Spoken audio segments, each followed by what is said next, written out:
సింహరాశి వారికి ఈ సంవత్సరం ఆదాయం 5, వ్యయం 5. అలాగే రాజపూజ్యత 7, అవమానం 7.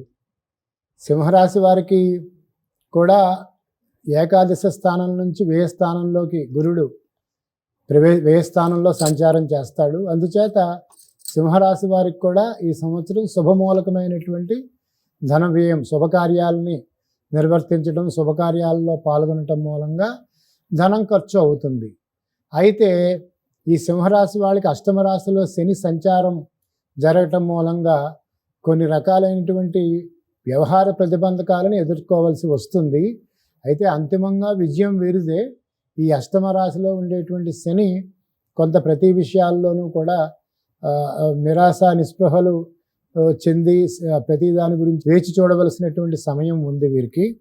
అలాగే డిసెంబర్ 5వ తారీఖు ఆ సమయం నుండి కూడా షష్ఠరాశిలో రాహు యొక్క సంచారం వీరికి అనుకూలంగా ఉంటుంది. భార్యాభర్తల మధ్య మంచి అవగాహన ఉంటుంది.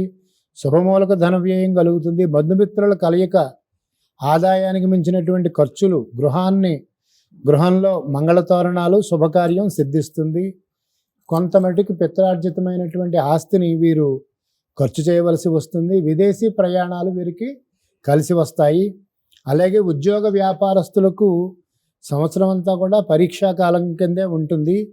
పెట్టుబడులు కొంతమటికి తగ్గించుకోవడం మంచిది. అష్టమస్థాన స్థితి శని ప్రభావం క్రమేపీ తొలగి శరీర ఆరోగ్యం మెరుగవుతుంది. వ్యవహార ప్రతిబంధకాలు కూడా సంవత్సరాంతం నాటికి తొలగిపోతాయి.